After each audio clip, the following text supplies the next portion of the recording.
The threat is nearly invisible in ordinary ways.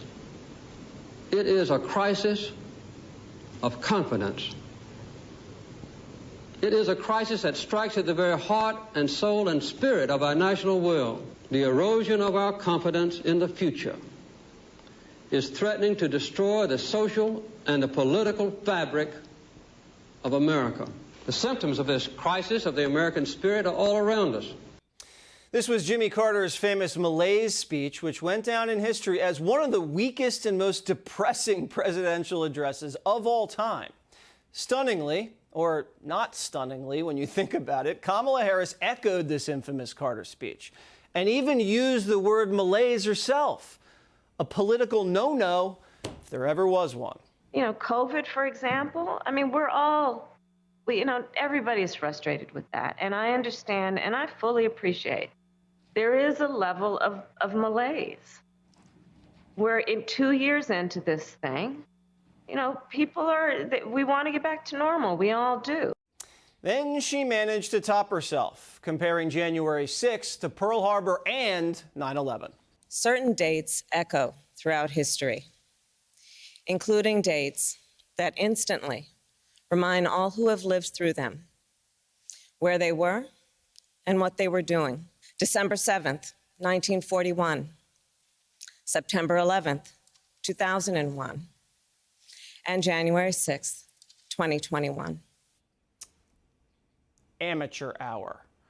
And earlier this week, while hundreds of drivers were stuck, stranded in a Virginia snowstorm for up to 24 hours with no help from the black-faced Virginia governor who should have been red-faced about this, Kamala Harris tweeted, "Because of the bipartisan infrastructure law, America is moving again." That's what infrastructure is all about, getting people moving. Joining me now is the former senior advisor to President Trump, Kellyanne Conway. Kellyanne, am I being mean because she's going to say you're picking on me because I'm a woman of color? Is that what's going on here? No, but she may have been picked because she was a woman of color, and therein lies the problem. If you look at her poll numbers, she has unified America. They promised unity in America, and indeed they've unified America against both Biden, but especially Harris. And I will tell you, because she is a first, because she is the first woman, because she is the first woman of color as our VP, Jesse, I think her reported poll numbers are actually higher and inflated vis-a-vis her actual standing with the American people. Well, the other day, Judge Jeanine Pirro said she was an embarrassment to women. Do you agree with that? Well, I do, because, we women struggle our entire careers to get a seat at the big boys' table, to be taken seriously, to get the same access, particularly in politics. I write this in my upcoming memoir. And when we do, when we finally get there, we have a responsibility, I think, to overperform and to bring other people along. This is a woman whose own staff has told the media that she is constantly doling out, quote, soul-crushing criticism of them. They called her a bully. Jesse, the problem for Biden and Harris are not what Republicans are saying. The problem for them is where independents are going, away from them on every issue, including COVID, and what Democrats are saying. You showed the quotes from Jeff Weaver, Bernie's campaign manager. You showed AOC's former comms director. But what about the Kamala Harris staffers? She's got problems inside the House. And, I was at Pearl Harbor just last week with my children, with 3 of my children at Pearl Harbor. And anybody who's been there, it is a disgrace to our military, to our veterans, to our country, to our democracy, to ever equate the deaths of thousands of innocent Americans on 9/11 in Pearl Harbor. It's unforgivable to the families of 9/11, to the Pearl Harbor families. Yes. It's unforgivable. That's right. It's unforgivable. But, Jesse, it wasn't one of those off-the-cuff cackles. It wasn't the gaffe. It wasn't her screwing up in a friendly interview with Lester Holt at NBC or somebody else. These were prepared remarks. This was in the teleprompter. One would believe she had reviewed ahead of time. This was in the teleprompter.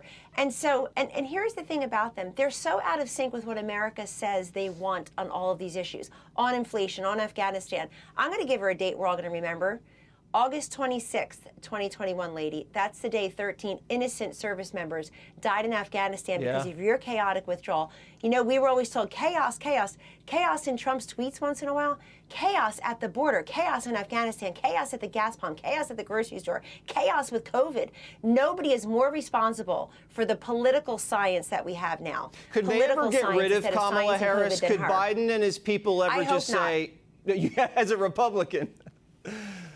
No, I hope not, because whoever Joe Biden's VP is, Jesse, is seen as the front runner in the future for the Democratic Party. Right. So let it be her. She got 0 electoral votes from Democrats. The Democrats didn't want her. She got 0 electoral votes. How in the world did the rest of us get stuck with her?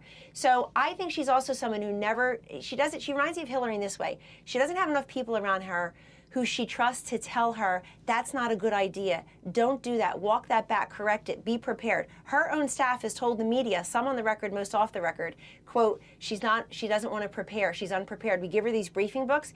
She doesn't prepare. And then when she is called out as being unprepared, she blames us. Yeah, with that she lashes out. Insult. Yeah, you know, even I, Kellyanne, have people around me that tell me not to do things that help me prepare. Even I have people like that. She needs people. She can't keep them, but she needs people to tell her around her. All right, Kellyanne Conway, who doesn't need... Listen, I worked in the White House. You always need those people. You do. To tell you in private, but you must also listen to them. And she's not a course corrector not at all. A great listener. It goes back to her careers in California. No. Not a great listener. All Thanks, right, Jesse. and the memoir is coming out very soon. We're all going to snatch up a copy. I better get a signed one. Kellyanne Conway, go Eagles. Eagle green, buddy. Let's go. Baby. Let's go, Birds.